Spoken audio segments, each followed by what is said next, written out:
thanks to everybody who joined today, and we'll expect more to jump on this call. So welcome everybody. This is sort of the first example of our Ben webinar series for 2022. Hope to have a few more during the year, so thank you for your participation. What we try to do at Ben is to provide some really interesting and informative content, both to our portfolio companies as well as the community as a whole. So I think we have a really good topic today, and I think that all the attendees should pull out a lot of value from Rick's webinar. So Rick's going to talk a lot about board meetings and board advisors and board members.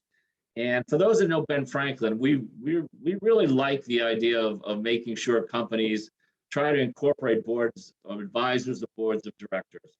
And people ask me, what's so important about having a board? And I always say that, I've met a lot of smart people in my day.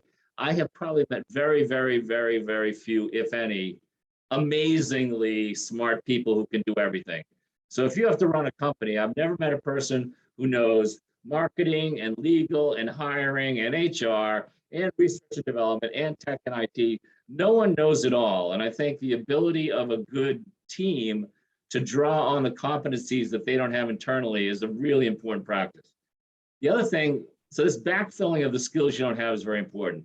The second thing, and I think Rick will talk about a little bit, is what we find is all these great people who you can recruit for your board, their time is precious, just like yours. So I think Rick's going to talk about how do you make use of their time more effectively, because they're not babysitting all the time. You've got them for a limited amount of their attention, and how to use their expertise and time more effectively is, Rick will drive toward, some of that practice in using your board and running effective board meetings. So I think with that, let me just introduce Rick really quickly, which condensed form is Rickley. But so introducing Rick. Rick, you've been at Ben, is it 6 years, not 5? Just under 6. Just under 6. Rick is a rock star in terms of understanding investments around tech-related companies. So extremely high acumen related to all companies that have IT business models. He's been directing the portfolio for tech investments for Ben Franklin for a number of years. His advice is always sage and spot on, and I expect nothing less than that today, as he walks you through how do you get the most out of your boards and board meetings. And Rick, you will drive from now on. Let me just say that before we start, if you have questions, please use the chat function. You're all muted. We'll either get to the questions immediately or wait for an appropriate pause and do them in aggregate. So please use the chat function. And Rick, you have the call. Great. Thanks for that introduction. I appreciate that. I'm going to go ahead and bring up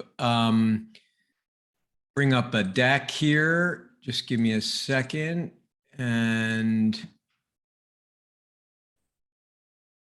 I'm going to try something a little different and do it this way. I think it makes it a little easier to be able to see me and actually have me speak to you at the same time as see the content that I have on the screen. So without further ado, I'm just going to dive right in. My background, I don't think is critical here. This talk today is about advisory boards and formal boards of director. We at Ben generally interact with companies on the earlier stage of their continuum. And so in many ways, the formal board of directors and the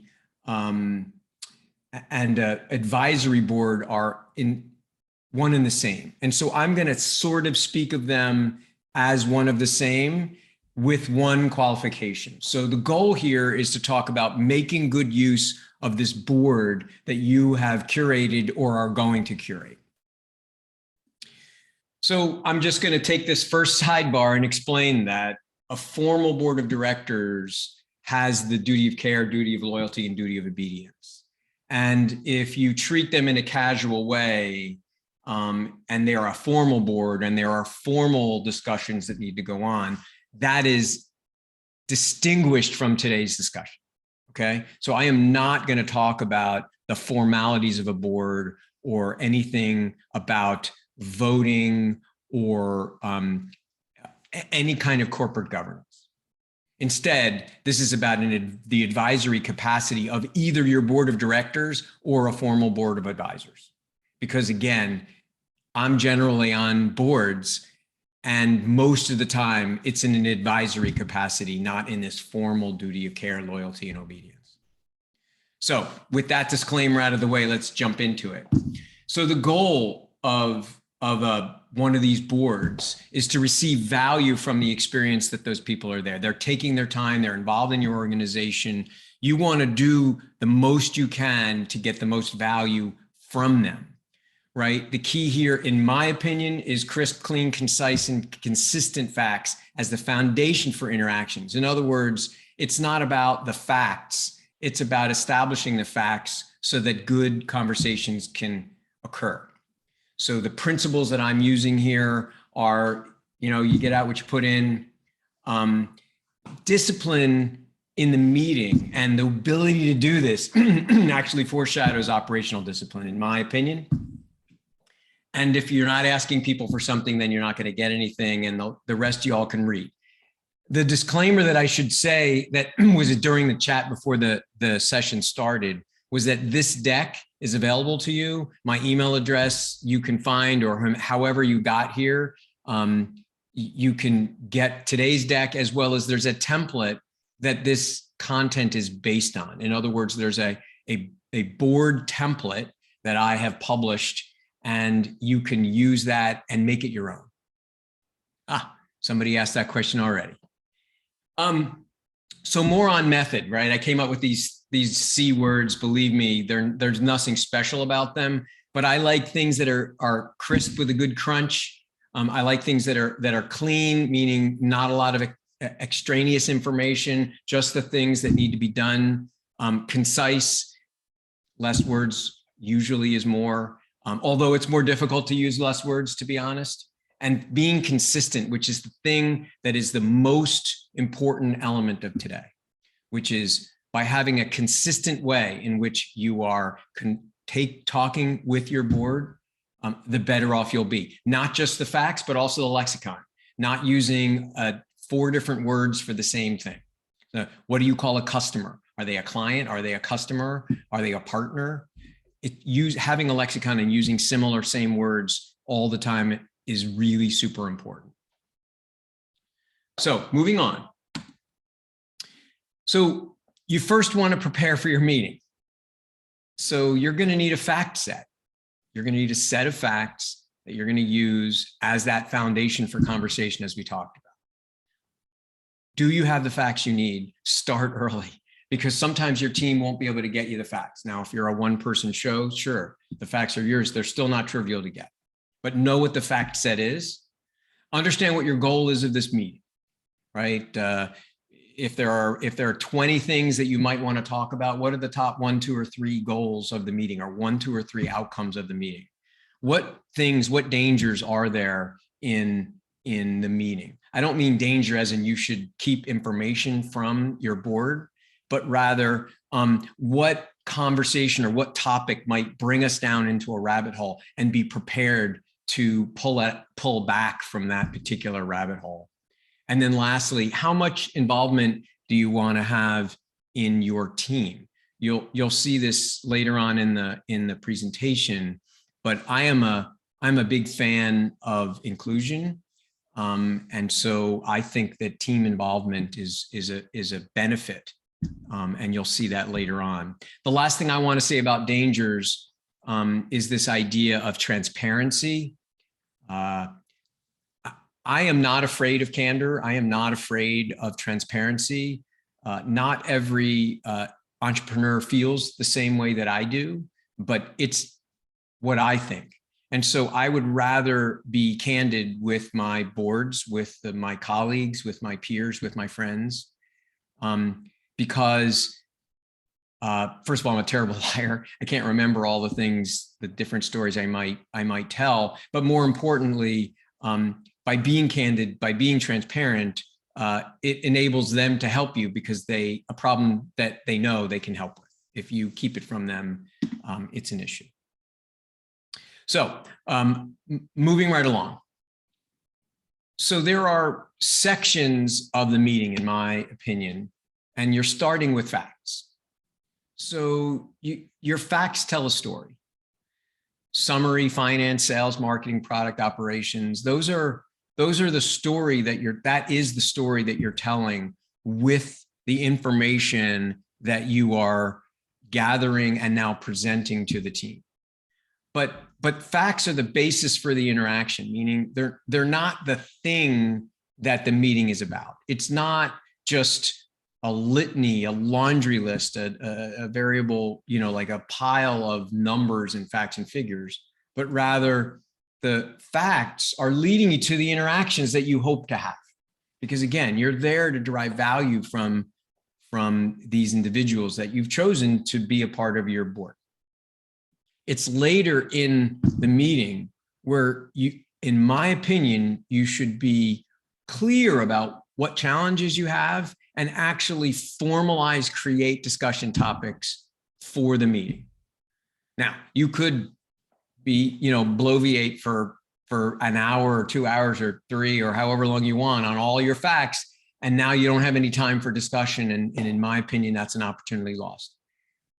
If you don't want to have a conversation with your board of advisors, if you don't feel like interactions with them are good, then maybe you don't have the right people on the board.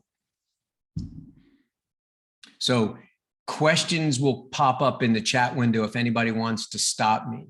I'm doing this a little less interactively than what I'm used to, but the number of people on the call are actually smaller than what was originally anticipated. So I'm fine with being interrupted. If you want to talk about a specific slide or specific topic here, I promise you, I have no problem going off script, but I do plan on having at least 15 minutes at the end for discussions. So again, I will stop for the chat questions, but we will have conversation at the end. It would kind of be hypocritical of me, right, to present 60 minutes worth of content in a 60-minute meeting and not have any conversation. So great question on this here. What are the right numbers to have on the board? I think that you start with the goal, right? And you want to understand, is a more robust, diverse board more important than people who have a lot of experience that are knowledgeable about your business? And it will really depend upon what your outcome is. If there are a lot of people too, you may consider having a formal board and a board of advisors. And we can talk a little bit more of that at the end, but it's a good question. So I try to be silly here and say like a message from our sponsor. So I'm a big fan of key performance indicators, KPIs. The key is the key. Again, you could talk about 20, 30, 40, 50 facts in a meeting. But oftentimes all these facts and figures don't actually drive your business. Only a few of them do. And so key is the key performance indicators, not just all performance indicators. Focuses the team. So by having, it's not just, we're not talking about the board team, but we're talking about your team, your company. By saying, yeah, we can collect facts on customers and sales cycle and revenue and product life cycle and velocity and whatever, those are all facts. But the question is, of all the facts that you might gather in your company, what are the key ones that drive the business? And by making those the things that you're talking about, not just in a board meeting, but also with your staff, it helps focus them. Once you have them, they're easy to maintain. They're not easy to derive. They're not easy to create. They're not easy to think of, but they're easy to maintain because you have them and you're consistent with them. The next thing they do is they're really good at training your board. So if you give them a different set of facts every single month or week or quarter, then they have to think about them every single time.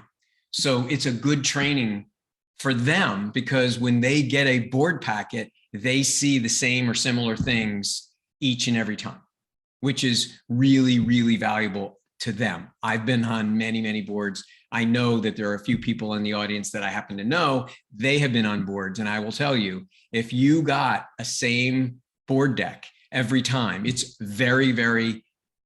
much easier for you to be engaged because you're not relearning everything every time you see a board packet. And then the last thing I'm going to say, and being honest, this takes time. It took me a long time to put this deck together. I mean, it takes time to do an organized job in terms of presenting this information and driving the conversation. So, seeing no more questions, I'm going to move on. Now I want to talk a little bit more about inclusion. So, are these meetings a solo sport or a leadership training ground? I think you might get a sense of where I am in this area, but I think that if you have a KPI, let's say the KPI around product or the KPIs around sales or finance, chances are you have a champion, an owner of those numbers in your organization. And I'm sure you're a capable leader and I'm sure you're able to represent that information. But if they were able to present that information, then they're gaining leadership experience. If questions arise, the board members and your advisors can get direct answers. I think it's a feel-good moment, honestly. I think that the camaraderie around board members and senior leaders in your company, I think it's a really good moment. I think COVID has eroded to some degree our connections via Zoom. I would love to be in the same room with everybody here today. Unfortunately, we cannot. But I do still think that it should be a purposeful decision on your part. Do you involve other people in this, or do you think of this as a solo sport?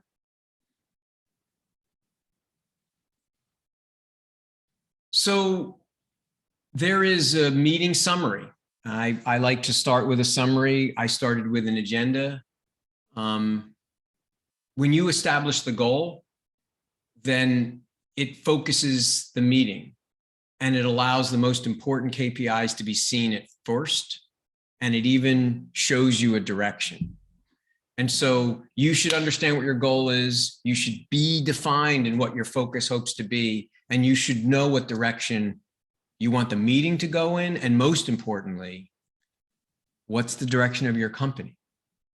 And that's the scary part. If you put everything on one page like this, you can see that there is a very specific set of KPIs with a very easy way to understand what's going on. Is there a lot of red on this page? Is there a lot of green on this page? Is there a lot of yellow on this page? This might be scary, especially if a lot of it's red, which I understand.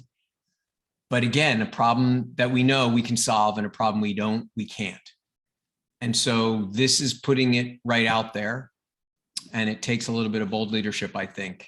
So you might immediately get that our win percentage is declining, and you might start getting questions about, well, why is that the case? Or, why are we steady state in customer service?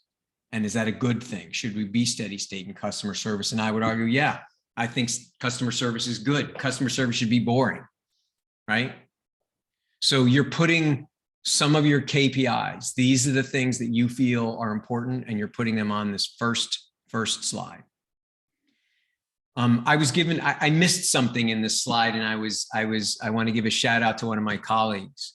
And I've never done this before, but I think it's a brilliant idea, which is to be able to say not just what your KPIs are, but is there one or two things that was a big difference between the last time we gathered and today? To be able to put an executive summary up there and say, what has really changed that's appreciable in the company? So there's another example of a summary slide. These are sprites that show the 5-month trend of these numbers. I cribbed this off a company that I work with. And This is a really wonky way to do it. I went with something that was a little more visual here, but some companies feel like there is only one thing that matters. I'm sorry, only one way to present it, and it is a trend and their sprites, and these are our KPIs, and that's it.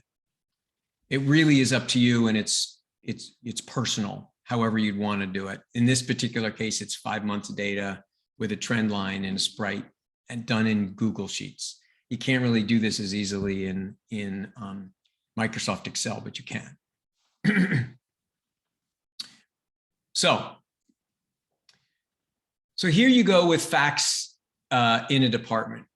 I am going to go over finance and sales today. I don't want to bore you to tears by going on and on and on with every single fact set.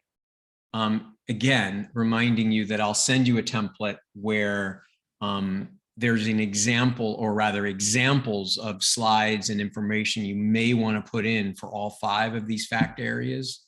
But today I really just want to talk about 2, because I want to show how it might lead toward challenges and discussions later on. So moving right along. Finance. So figures that drive the business, not all the figures, but the figures that drive the business. Charts, of course, are always better than numbers. And one of the things that I've spoken with a few of my companies about, they often give a lot of empirical numbers like revenue. And the problem with revenue is revenue in a solo, or rather as just an empirical number, doesn't always tell as much of a story as maybe revenue per customer. Or if you're talking about COGS, if you have a different type of product, you have 4 different SKUs or 5 different SKUs, maybe you want to talk about COGS on a SKU basis. Again, using rates instead of empirical numbers, I think tell a really good story, and they tend to put things in context. Numbers that I know the board people really appreciate are down here where my head is in the way here.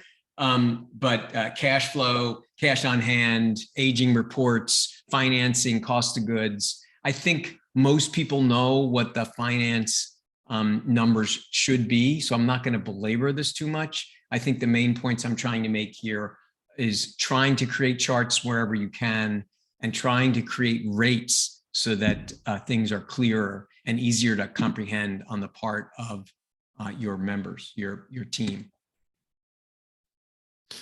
Sales. I think that sales should be an integral part of these types of meetings. They tell a really good story. What's really happening in the cart, right? What is going on? What's your rates, your close rate, your conversion rate, your cost of acquisition, churn? How long is your sales cycle? How has that changed? Is there a trend in your sales cycle? Contract value is important. This may be skewed towards B2B SaaS, but I don't think that it's exclusive to B2B SaaS. And then the other thing I enjoy speaking a lot about are notable customers. Just telling a story about what's a recent close or a recent deployment. And these are related to sales, not necessarily operations, although again, another leader that you may want to bring into your discussion is the person, or are the people who are involved in support, because they have a really good pulse on what's going on with your company.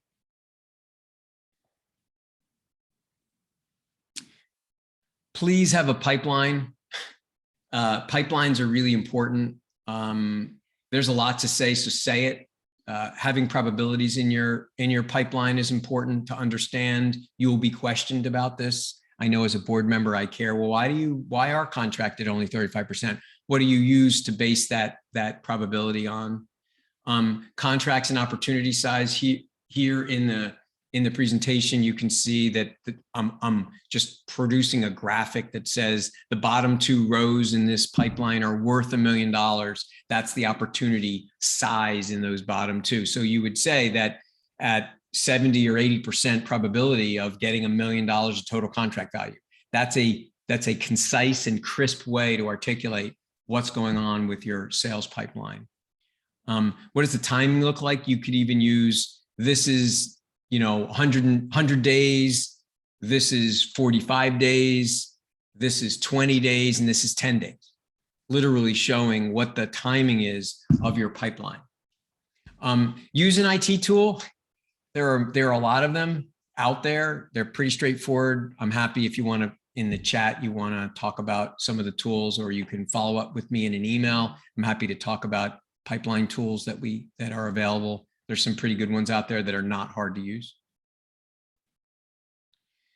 So going deeper in sales, you may want to talk about lead generation, partnerships that are going on, customer success stories, as I mentioned in a prior slide, contract growth, which is a really nice statistic to assert in your board, meaning a year ago, our average contract value was $1,000. Now it's $1,200, 20% growth in the contract value. Why is that? Are you doing something to affect that change? What kind of implementations are occurring? You know, the sales part of the business still needs to generate revenue. And so you can't generate revenue unless you've deployed. So if you're a manufacturer, you might get orders, but unless you deliver, you really can't recognize that revenue, or I don't think you should. How long is it taking you to service your backlog and launch a product or deliver something? Yes, it will be shared later. We discussed that earlier. You can either write me an email or anybody else, and we'll send it out to you. Not only this deck, but the template that I use to support these slides will go out. So the product area, I mean, oftentimes, again, at Ben Franklin, we invest in innovation. So oftentimes the product is an important part. And so it's certainly a good thing to talk about with your board. What's your latest release been? What kind of features are happening, target dates, et cetera. Being able to talk about defects, the quality. Are you having a trend in the quality? Again, if it's been steady, then there's nothing to talk about. But if you're trending in one way or another, it's a good thing to talk about. And then lastly, something like a roadmap. Innovation is something I believe in. And so you want to see what your product roadmap is. It could also be your innovation roadmap, because you could be innovating in other areas beyond the product. So maybe this slide should be entitled Innovations and not necessarily product, because companies innovate in a variety of ways. I know there's an audience member here that's innovating in the way they sell their product. So the product may be the same, but the selling of the product is innovative, and that's a good thing to talk about with your advisors. So there are other topics that you could be talking about in this presentation. I am choosing not to do that, but you could be talking about forecasting or hiring, legal, partnerships, market intelligence, facilities. I mean, does it tell the story? Does it further the story? Again, I have a template that I'm sending out, and a lot of these details are in there. So feel free to have that, and then debate it with me later on, either today or via email, because I happen to like this subject and I'm happy to talk about it. So we're now at the part, of the story. If you remember the graphic from before, we've established a fact set. And so far you've established a bunch of facts, and you're doing those facts in a regular manner. You've established KPIs. You've chosen not to share certain facts because they're not really moving the needle, or they're not as important as another set of facts. You're not hiding anything, but you've established a fact set, and you've left yourself enough time. So there's 30 minutes left to our hour meeting, and that's not an accident. Okay. So in other words, I've established the fact set in today's discussion. I've gotten through a good number of points, but I've also said that I'm going to give you this deck and an ancillary template where those facts will live for reference. There's no need for me to read those to you right now. I've established the things that I believe are important. And now the meeting, today's meeting, is a metaphor for your advisory and your board meetings, where you've established the facts. And now it's time to be a little vulnerable and say, I've got some challenges and I want to talk about those challenges. I'm going to say, I've got this challenge and this challenge. um, time management. My inbox is 2,000 entries. I can't keep up. I feel burned out. I feel like the efficiency has been reduced. The dynamics of the marketplace seem to be changing. I don't understand what that is. In other words, these are my challenges as the leader of the company, and I am asking to have a conversation about those challenges. Will you help me? And now is the time to do that, to drive that. Now, you may get questions from the prior fact set that you've produced in your setup and in the deck that hopefully you run as part of the meeting. And if you know that that conversation will be covered in the challenges later on, then you know that this slide exists and you can say, let's parking lot that conversation and we'll go back to it. And you can zip back and say, okay, here we are in, our finance, and, we're having an aging issue and we're having a hard time collecting from our customers. And you can go back to that fact and begin talking about it here, because you just said that one of your challenges is cash flow. Hopefully this is making sense. So I'm a big fan of interactions. That's what makes this really hard for me. I think this is the first time I've ever delivered content like this virtually. So I'm doing the best I can. The next part, so think about these challenges as being, let's call them tactical. They're very specific. Whereas the next section is about discussion items.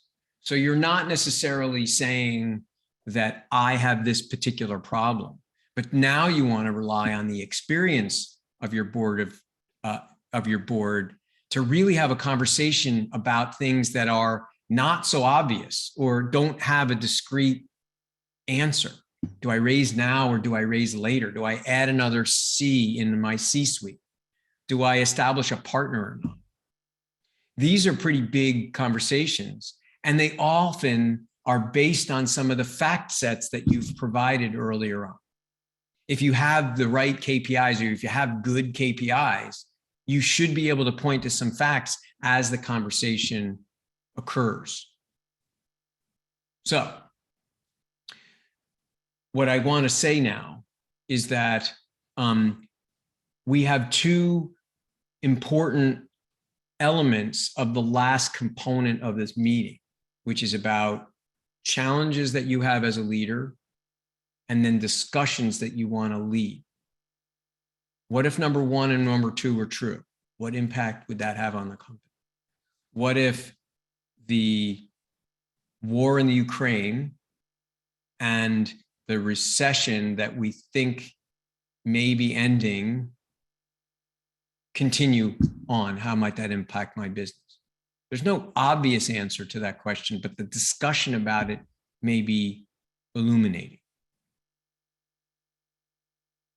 So if we were in the same room, after each and every slide, I would probably say something to the effect, if you guys have any questions about it, you want to talk about it, but I'm not going to do that. I'm going to get to the end. I'm going to do a wrap up, and then we're going to spend as much time as you want talking about this subject. I'm trying to be efficient and practice what I preach.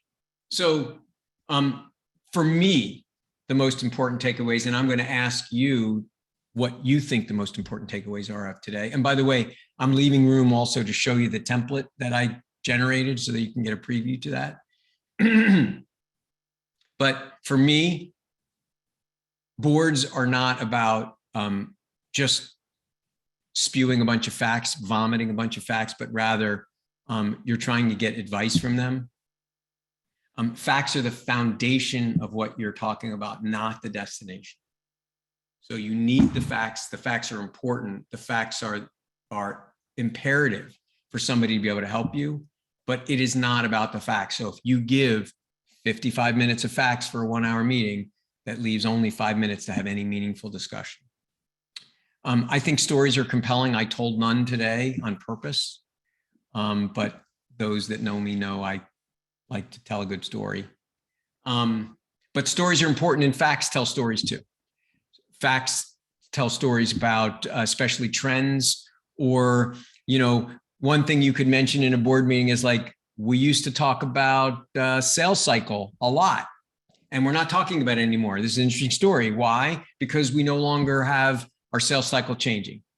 It's 2 months now. It's been 2 months for 6 months. We feel like it's steady state. So that's an interesting and compelling thing to not talk about, to not tell a story about. And then the last one is discussion. And we're going to get to that right now. But the advisory board meeting is a microcosm of your business. So in other words, if you're able to establish a fact set, a consistent fact set, choosing which KPIs you have, and be able to convey those to your board on an ongoing basis, then they're going to feel like, hey, this founder, this leader has their act together. Now, granted, you're imperfect, as am I, and those fact sets might change. You shouldn't be, too set in your ways that you've established a fact set, and you want to be open to change, but you should at least try. Audrey asked a good question. Do you send out decks ahead of time or not? Had I had an opportunity to do so today, I would have. In other words, my bias is communicate early and often and send it out ahead of time. Why not, right? You should also, as a matter of course, I like sending financials out in this context as well, because it allows people to generate those questions. Now, there's another school of thought on this, right? When somebody has the deck, then they might not pay attention. Well, if you notice, there's a lot of words that I'm using that aren't necessarily shown on a deck. I'm not a big fan of reading words that you all can read yourself. I think that it's all about gap filling. And so some people worry that if you send the deck out ahead of time, everybody's going to have their nose down. They're going to be reading the deck. Well, not if what you're saying isn't written down in the deck. In other words, you're assuming that they have the facts in the deck, and therefore, you can have you're providing color commentary to it instead of the actual reading of the words that are on the page. I will say that preparing for this is hard. For example, one of the hardest things to do is to write short instead of write long. What I don't remember, Mark might know this. There was a famous letter writer back in the days when people wrote letters and said something like, "I'm sorry for the long letter. I didn't have enough time." And I believe in this idea where, it's really hard to be succinct, crisp, and clear. My daughters used to get upset with me when I'd say I can write a 20-page paper on almost any subject, but writing a 2-page paper is actually really hard. And they would be like, "What, are you crazy?" And now at 26 and 23, I think they understand it. But back then they didn't. They thought writing a long paper is actually hard, but it isn't. Writing a short paper is actually hard. Yeah, another question about the makeup of the Mark Twain. Thank you, Margaret. I knew I'd have somebody in the audience that was smart. So this is going to go to the Q&A section. So I'm going to stop sharing in this way. And I'll come back to the presentation, and we're going to now have a conversation. So if you, I'm fine because of there's 30, well, maybe let's just stay with the chat for questions. And then if anybody wants me to give a preview on the template, let me know in the chat, and I'll fire up that presentation if you want as well. So makeup of the board has come up twice, so let's just talk about it. I have a phrase, and people who know me know I use phrases for everything. You start with the end in mind. So your board makeup should be, well, what are you trying to gain? So if you really want advice and counsel, then you should have people that are really good at giving advice, and they're quick-witted, and they're going to engage with you and debate you. If, however, you feel like you want help outside, for example, establishing partnerships, establishing sales connections or whatever, well, that's a different cohort potentially. Maybe they're one and the same, maybe they're not. But I just want you to really be thoughtful when the question comes up, who should I put on my board, or how many should I have on my board? You want to ask yourself, what problem are you trying to solve first? And then decide how you want to have your board. Remember, if it's a formal board, you can also have things like executive session, where you have some members of your board that are general, where other members of the board are in the executive session, which are only kind of the official ones. So Ben Franklin, for example, is a board observer.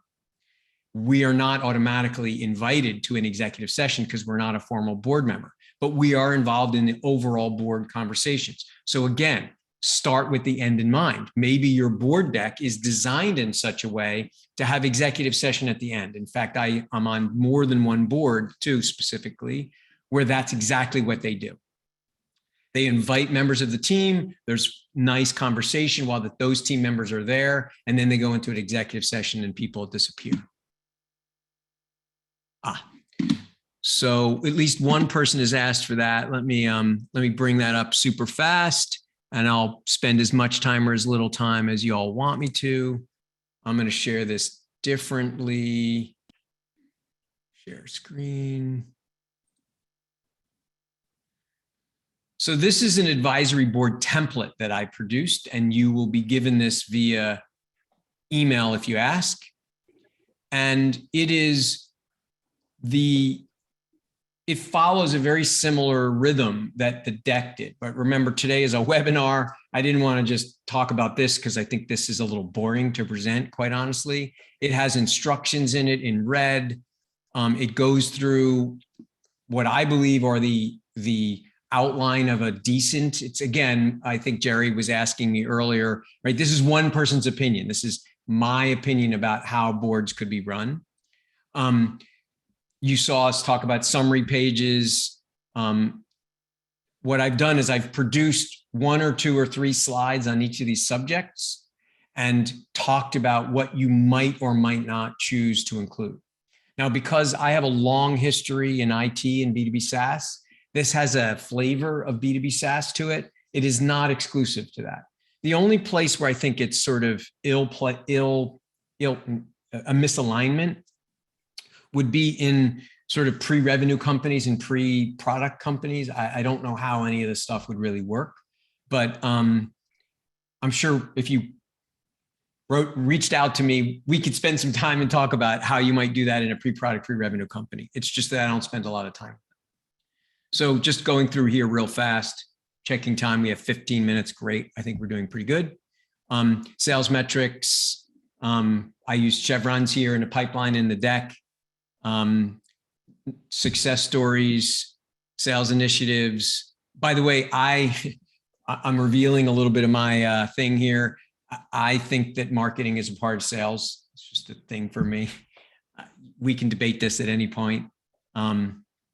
Customer highlights is always a good thing, telling stories. Product overviews, roadmap.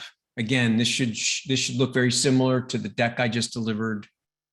Forecasting, I didn't talk a lot about today. I'll be honest with you, my experiences, forecasting can be a real rabbit hole in a board meeting because nobody's right when they forecast. And so everybody's got an opinion about your forecast and how it's not correct, but forecasting is something good to reveal in a board. And then here we are with discussions. You'll see a lot of the same information here and your strategy. So I'm going to stop sharing. Hopefully that was helpful to you. And again, I have no pride of ownership here. Once I send this deck to you, feel free to use it any way you want. I don't even need a byline. It's not what I'm about, and that's not what Ben's about either. And Rick, I think given the great people on this webinar, I think if we could be able to ask questions verbally without it, stepping on each other's toes if you don't want to use the chat function. So, I'm fine with that. Believe me. So feel free. I'll ask a question. For all the board meetings you've seen, when things don't go as smoothly as you sort of indicated, how much of that can be corrected by process? You talked a lot about the process, And how much of that is due to the makeup of the people around the table? So the I question carry is a all bat around, with me to all board meetings. So I'll be honest with you. You know, the virtual, it's hard to smack somebody over the head in a Zoom meeting. No, honestly, we know, right? Ben skews on the early side of corporate life cycle. You could say one fact which you thought was innocuous, and all of a sudden there's a loud voice in the room that is picking away and picking away and picking away. And so I will say only one thing, and that is I try very hard to actively listen, to repeat back people's concern. And if it becomes disruptive, in other words, if one topic becomes a dominant topic, I simply invite an outside meeting for it, meaning let's schedule time to talk about how you hate my forecasting in a forecasting subcommittee discussion next Tuesday. Because it's really important to sort of stay on task. Remember in my deck, I talked about there's a goal. You should be mindful of the goal of today's meeting. And if there's a person or persons that get you off topic, with tact, with care, with respect, try to deflect that to another time. I hope that answers your question, Mark.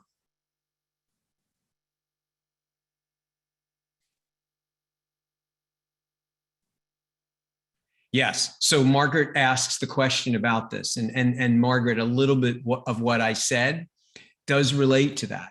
You know, you want to be transparent, but your question implies like, is there a limit? Is there a TMI? Right? And I think that that's skill and experience, honestly. And I wish I could give you an answer, like a recipe for this, but I think, Margaret, you know me, and there are other people on this Zoom that do know me. I'd rather err on the side of transparency and candor and take my lumps there than the opposite, which is playing defense because you didn't talk about something that you could have talked about, but chose not to. It's very, very hard to get trust back. Yeah, no, absolutely. I just think the wisest CEOs get good at figuring how can I drive my advisors toward what I hope we'll talk about so that they don't start changing my glads to happy, my blues to teal. Yeah. And I, yes, let's not pretend that there is a cleverness to having the agenda, right? The person with the plan wins. So it's your agenda and it's your fact set. So you can, in fact, to your point, Margaret, direct the conversation towards an area that you hope that people will get to. And they may think it's their idea and they may think that it's like a good thing, but we can be clever and we can be thoughtful about the way in which we craft the agenda and the fact set to get to the discussion that you really want. It's a great point, Margaret. Thank you.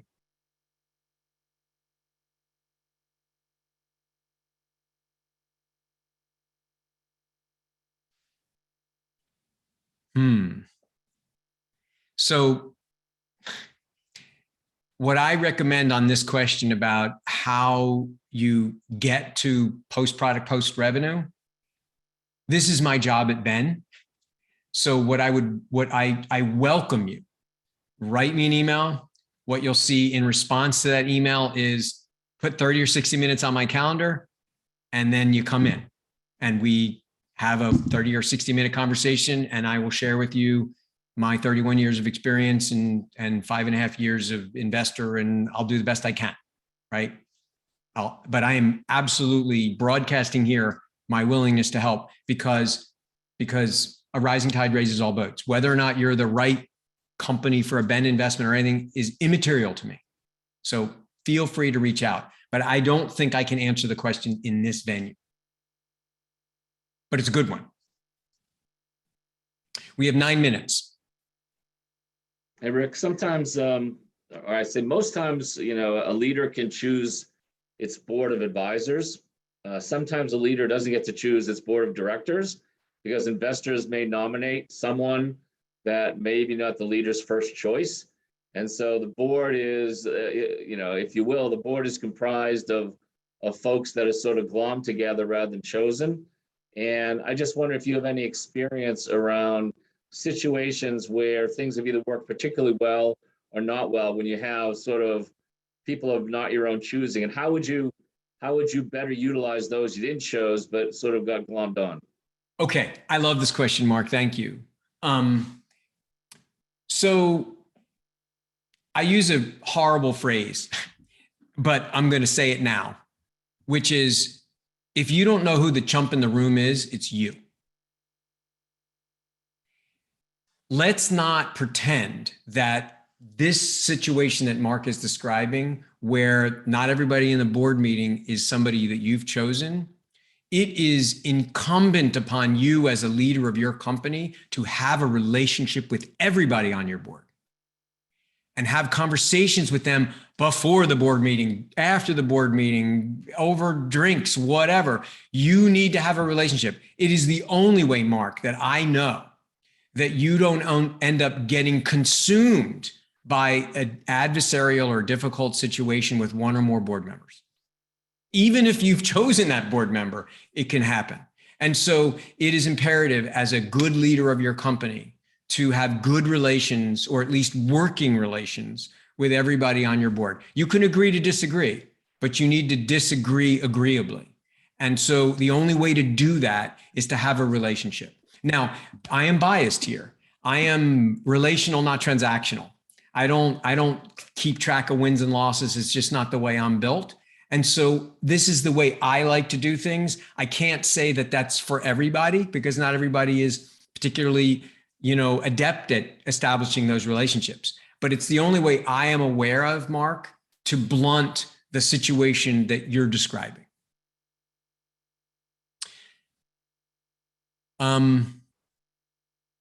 Yeah, so a question from Brian was, how does a board member coach a CEO?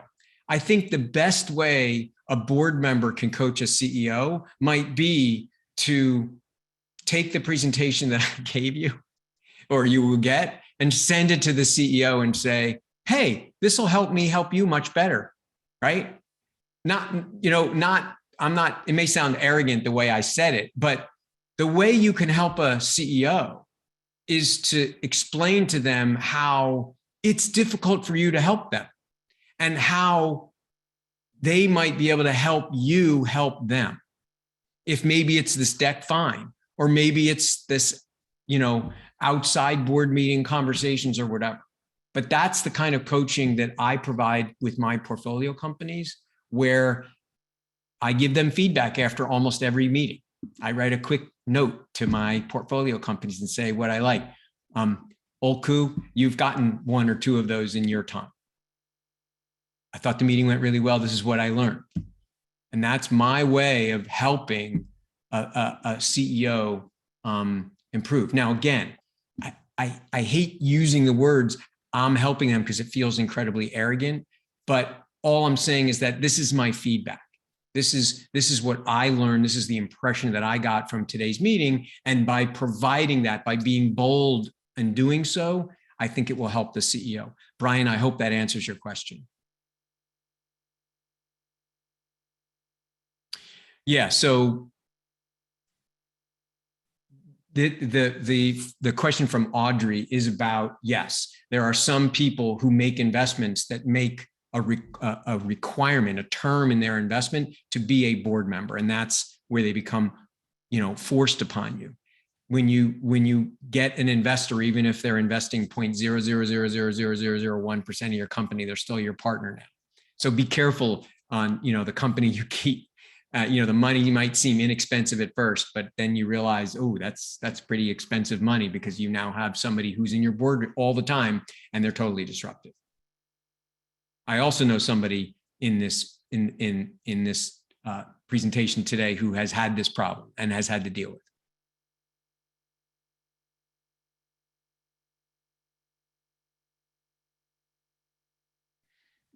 I'm sorry, I'm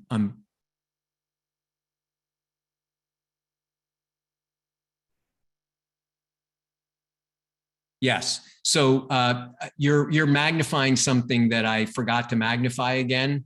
It's in one of the first slides of the presentation, which is you don't ask, you don't get.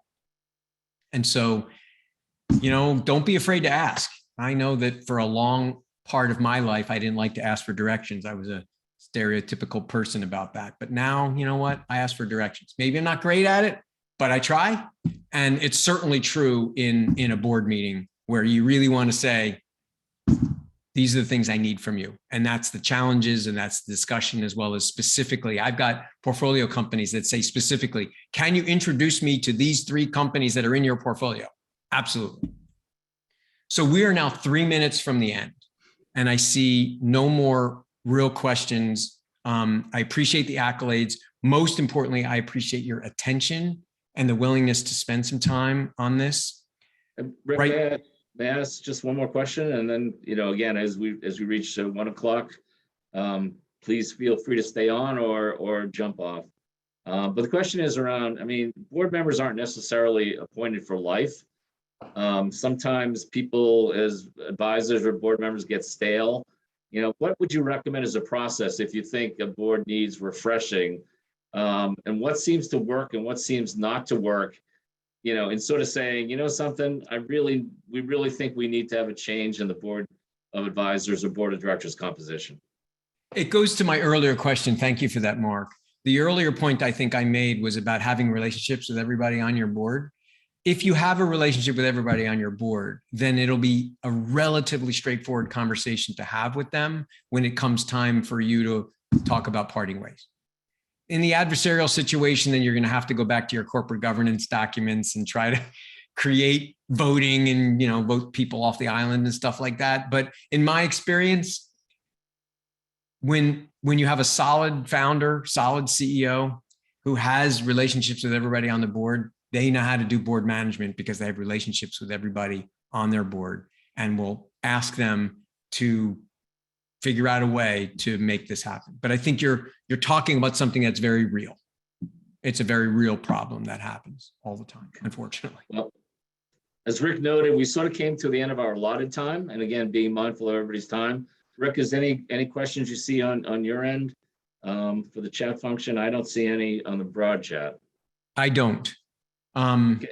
So we're going to, I think, say so long and my email address, and I am perfectly reachable.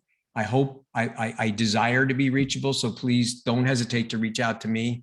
And then however you've engaged today, they can also send you an email with the contents that I discussed today. So y'all have a great.